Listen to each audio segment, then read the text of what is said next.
Okay.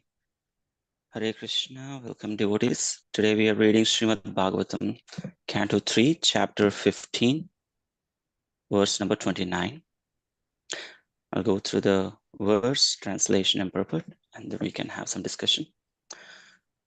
Dvaryetayornivivishurmeshatoraprushva purva yatha purata vajrakapatikaya sarvatra te vishamaya munayasva drishtya ye sancharancha vahita vigatabhishankha dvaryetayornivivishurmeshatoraprushva purva yatha puratavajra kapatikaya sarvatra te vishamaya munaya swadrishtya ye sancharancha vahita vigatabhishankha.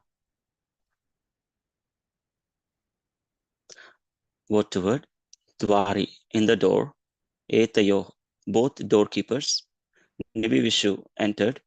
Mishato, while seeing. Aprushva, without asking.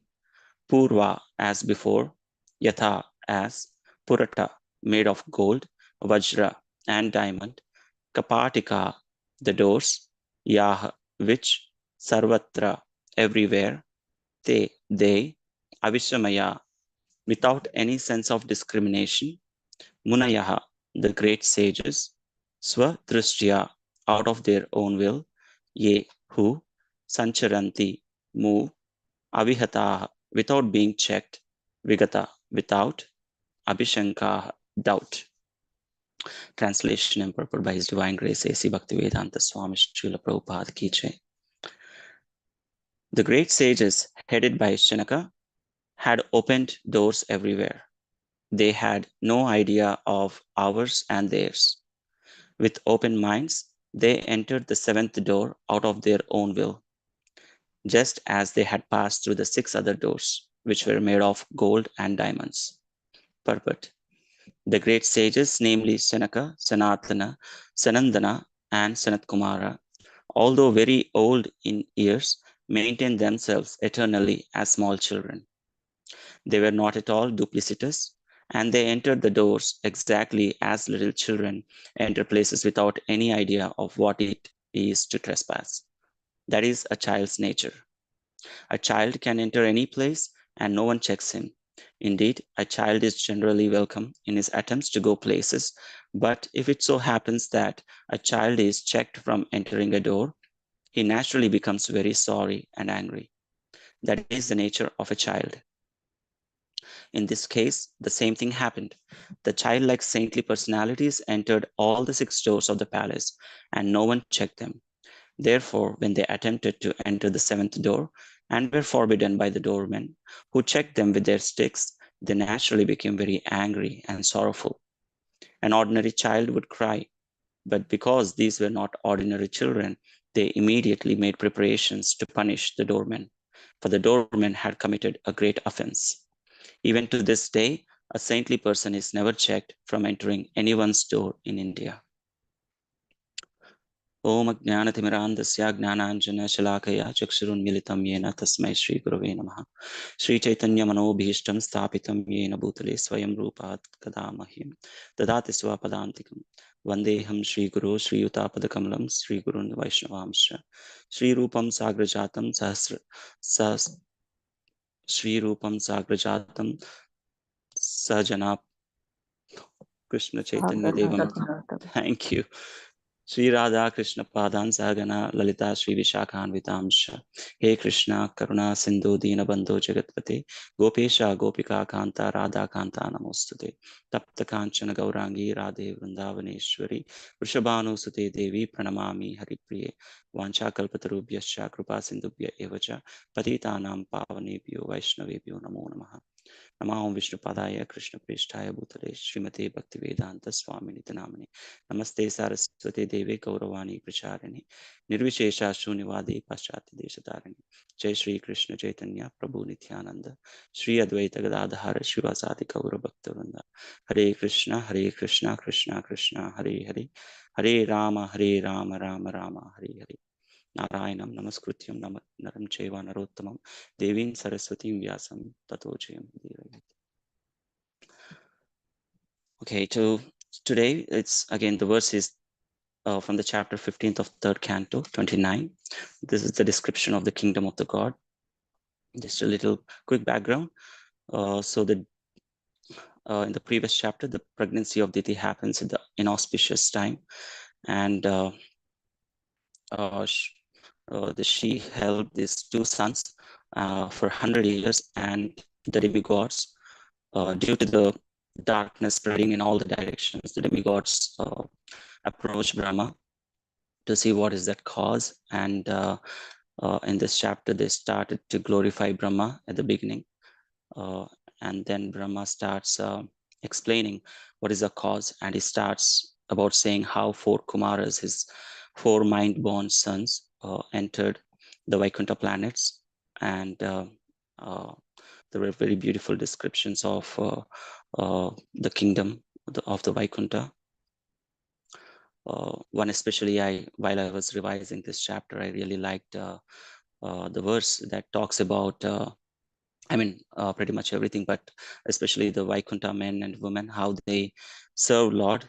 When they describe the airplanes and the Vaikuntha men were completely absorbed in the Lord, and as though that even the most beautiful women could not stimulate the passion within them, whereas the women, as beautiful as Lakshmi, they sweep the marble floors. So this were very striking to me. So anyway, so Brahma explains the kingdom of the God, and then he starts in this section how they entered the first 6 doors, and at the 7th door they were stopped by these two gatekeepers, Jaya and Vijaya. And then this, I'll read the translation again. The great sages headed by Shinaka had opened doors everywhere. They had no idea of ours and theirs. With open minds, they entered the 7th door out of their own will, just as they had passed through the 6 other doors, which were made of gold and diamonds. So these four Kumaras, as I said, they're the four mind-born sons of Lord Brahma. As in Prabhupada explains, they are like 5-year-old because they received a boon from their father, Lord Brahma, to remain perpetually 5 years old for the rest of their lives. Brahma has created them to advance the creation. However, they choose to take a lifetime vows of celibacy. I was hearing Maharaj, His Holiness Rampada Swami Maharaj, he was explaining from the third canto from the first canto of third chapter, when the Kumaras, the incarnations of Kumaras. So he says that Kumaras are actually the inhabitants of Vaikuntha planets. However, they travel around.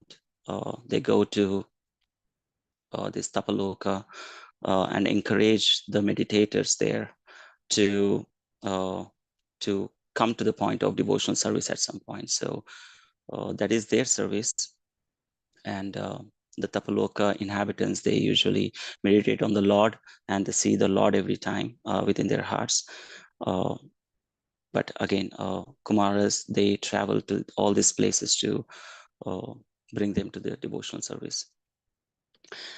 And also, one other point I would like to mention that the inhabitants of these planets were very blissful. They have this transcendental happiness, as Prabhupada says in one of the previous verses. We were also reading as part of our daily Srimad Bhagavatam, 6th canto, we were right now. And there also Prabhupada says that, the happiness in the spiritual world is transcendental happiness. But when the same happiness comes down to this material world, it becomes contaminated. Whereas in spiritual world, it is Ladini potency of the Lord. That is the pleasure potency of the Lord, which gives that happiness to the inhabitants over there. I was thinking it's something similar to when the rain, the pure rain drops, when it contaminated with the matter here, the Mother Earth, then it gets muddy. Similarly, this happiness is also convert into the material happiness and distress, what we experience in this world. Uh, anyways, so it was very good descriptions of the inhabitants, the place, and the things that work there, the desired trees, everything. But in this verse, we were talking about how they were stopped. Uh, uh, so here it was mentioned that they have no description, they have no discrimination, they have no sense of discrimination, they have no idea of ours and theirs. So Maharaj explains that into this particular thing of discrimination. He says when for our bodies, if there is no soul, the body cannot grow.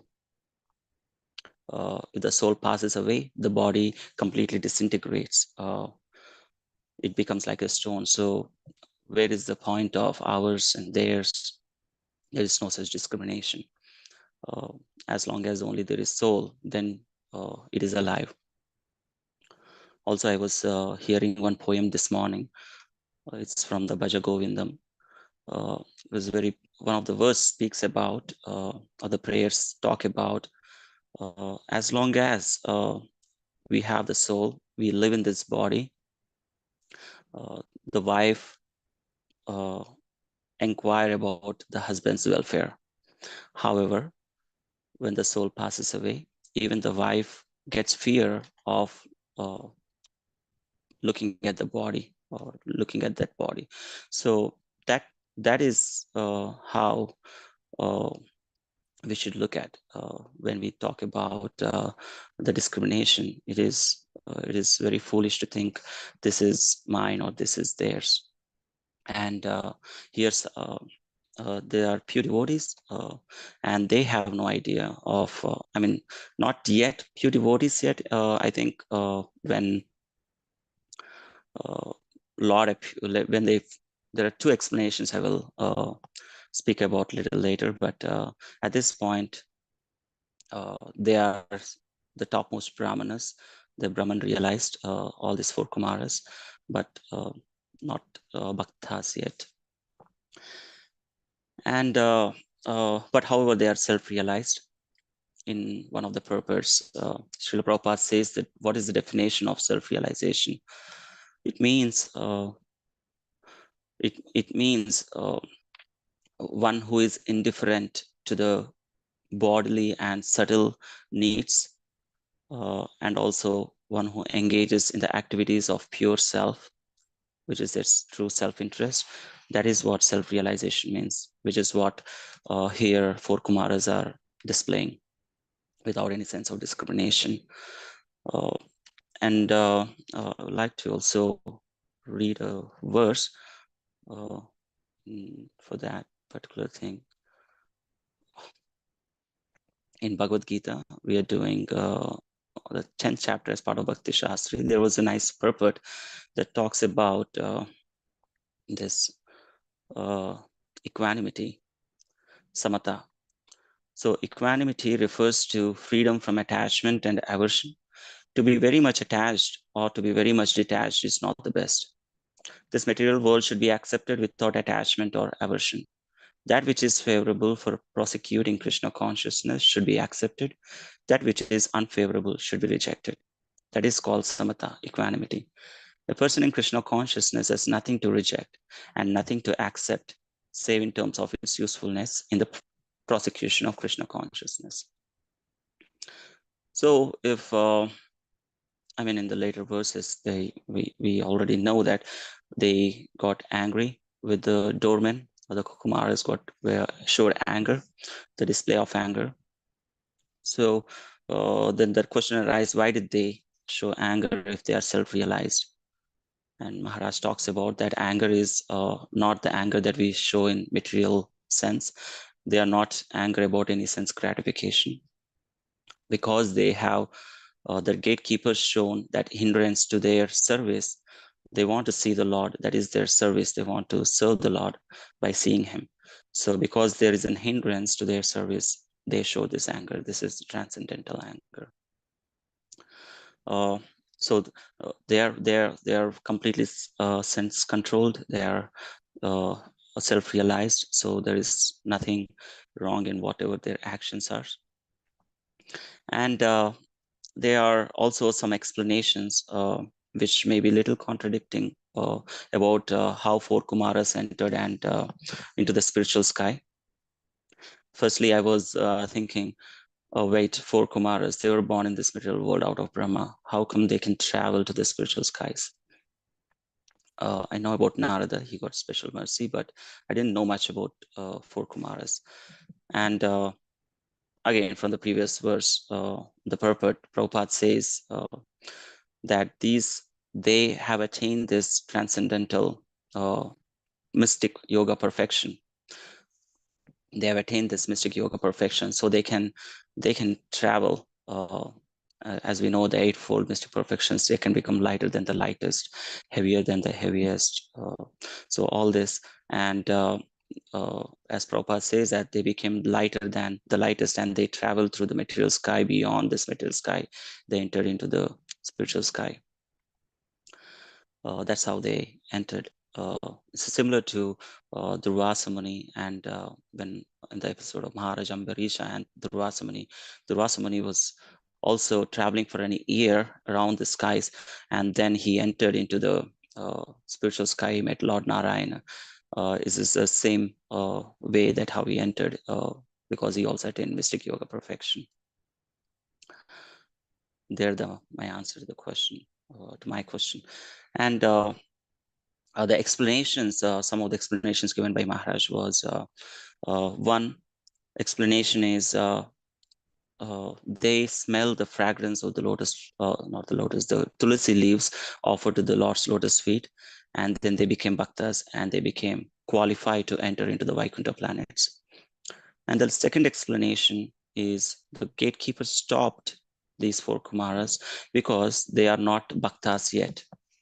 They are Brahman realized, pure Brahmanas, but they are not bhaktas yet. That's why they were being stopped. So there's one explanation. Maharaj says it is completely okay. There is, even though it seems to be contradiction, they are both accepted. And he also talks about Vishwanatha Chakravarti Thakura's explanation of what's Lord's Leela behind this, the pastimes. I just want to share that quickly. So once Lord wanted to take rest, and at that time, Lord asked the doorkeepers, Jaya and Vijaya, to guard his doors and to not let anyone enter. However, Mother Lakshmi wanted to enter into the doors, and she was prevented by these doorkeepers. And Lakshmi got anger. She didn't display any anger in front of those doorkeepers, but she was angry upon her husband as well. And then from Lord's arrangement, see how I see how the Lord is the cause of all causes. This explains. The Lord is from Lord's arrangement, these four Kumaras entered all the 6 doors, and at the 7th door, they are being stopped. And again, Lord inspired the doorkeepers to stop them. I felt, however, they could have been stopped from other 6 doors as well, but it's Lord's will that they're being stopped at the 7th door, and by these 2 gatekeepers only. So Maharaj says that Lord is expert in doing this. What is an expert definition is, it's not what it is not the one who does multitasking. It is by doing one thing, several other things are accomplished. That is what an expert means. So here, Lord, by doing one thing, he has achieved several other things. We'll see there are at least 3 of them.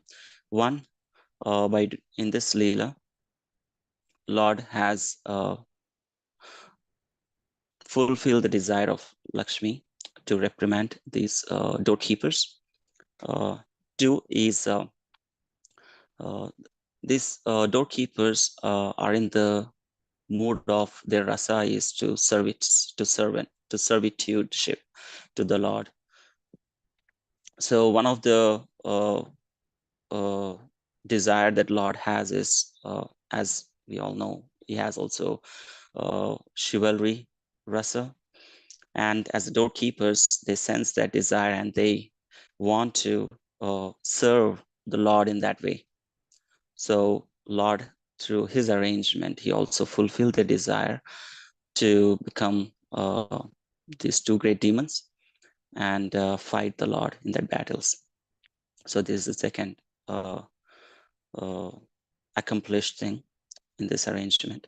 And the third one is the Lord, when they were being stopped by the doorkeepers, the Lord has immediately stepped out of his palace, and then he entered, or he ran towards meeting these four Kumaras, because as in the next verse, you will see the Lord got displeased when they were stopped because they are Brahman realized. That means the Brahmanas, that is the definition of Brahmana, is a Brahman realized. So Lord wants to serve the Brahmanas. So as they were stopped, they were displeased. And he wants to show that by example, because he also apologizes these four Kumaras from the behavior of the doorkeepers. So he wanted to show by example as a leader that how one should behave in such situations, that how one should apologize. There is also a one verse that we read in the 6th canto.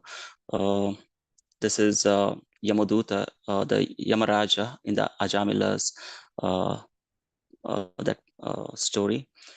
Yamaduta's when they approach Yamaraja, why they have been stopped by these Vishnu Dutas, he has one beautiful prayer to the Lord. I'm reading it now. The translation says, then Yamaraja, considering himself and his servants to be offenders, spoke as follows, begging pardon from the Lord. O my Lord, my servants have surely committed a great offense by arresting a Vaishnava, such as Ajamila.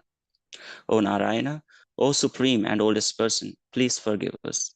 Because of our ignorance, we fail to recognize Ajamila as a servant of your Lordship, and thus we have certainly committed a great offense. Therefore, with folded hands, we beg your pardon. My Lord, since you are supremely merciful and are always full of good qualities, please pardon us. We offer our respectful obeisances unto you. So I saw this verse, and it's, you can see there even Yamaduta, who is one of the 12 Mahajanas, who is a pure devotee, he also shown the same quality of the leadership, that he apologized to the Lord because of his servants, Yamadutas, doing that, trying to bring Ajamila. And another one, why we need to, because in the Prabhupada says that even today in India, the saintly persons are never checked from entering anyone's door. I was thinking why one should welcome these saintly persons. What is the benefit to us? One of the verses or one of the time Maharaj talks about this is it is to please Krishna. And there's a one Srila Prabhupada's purport, it clearly explains about saintly persons, why we should welcome them, what does it mean. So I'll quickly talk about this. It's in 1.2.16, the last purport, the last paragraph. It says, the servants of God come to propagate God consciousness, and intelligent people should cooperate with them in every respect. By serving the servant of God, one can please God more than by directly serving the Lord. The Lord is more pleased when he sees that his servants are properly respected, because such servants risk everything for the service of the Lord, and so are very dear to the Lord. The Lord declares in the Bhagavad Gita 18.69 that no one is dearer to him than one who risks everything to preach his glory. By serving the servants of the Lord, one gradually gets the duality or the quality of such servants, and thus one becomes qualified to hear the glories of the God. The eagerness to hear about God is the first qualification of a devotee eligible for entering the kingdom of God. So this is one reason I feel we need to welcome saintly persons so we can hear from them, and we can imbibe their qualities, their saintly qualities, and thus become more Krishna consciousness. And also one of the verse we are reading as part of a reading in 6th canto, there in the Hamsa Guhya prayers, the king of the moon or the vegetation, Soma, he read this prayer, or he talks to Prachetas while they are killing all the vegetation and the trees in the forest. He says that this is actually a responsibility of the householders to maintain the sannyasis and brahmanas by providing clothing and food. So there's another reason why we should welcome saintly persons, because it's a gruhasta's responsibility as well. And I think I will end up, there are 2 more minutes. I will talk about this one reflection. One of the questions devotee asked to Maharaj about 4 Kumaras, because 4 Kumaras, by smelling the fragrance of the tulsi leaves from the lost lotus feet, they become purified, they actually become pure devotees. So the devotee asked, so why then, Maharaj, we cannot actually feel that we are also smelling the tulsi leaves, why we can't feel that devotion with the Lord? And Maharaj says that you should note that the 4 Kumaras did not just become devotees. They had proper training. They first went through their severe austerities, the vows of celibacy, whatnot, all the austerities to realize the absolute truth. So they went through all these austerities, and then they attained the topmost qualified Brahmana position at that time when they went through the fragrance of the tulsi leaves. Then they turned to pure bhaktas. So he advised that one should first get to the stage of the topmost brahmanas by all the austerities, all the services, all the sadhana, and then one can actually also feel, just like Kumaras, anyone can feel that pure devotion or can convert to pure devotees by doing that. I think I will end here. There are some other verses I thought I will refer, but I think this is good. Thank you so much. Please, I seek forgiveness if I speculate on something or spoke something incorrectly. Please forgive me for that. I'll open for any discussions or comments.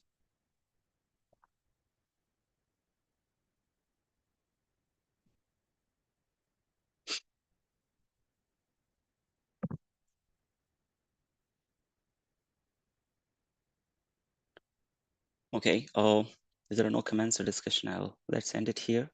It's 8 o'clock. Vanchakalpatarubhyascha kripasindhubhya evacha patitanam pavanebhyo vaishnavebhyo namo namaha. Srila Prabhupada ki jai. Hare Krishna. Hare Krishna.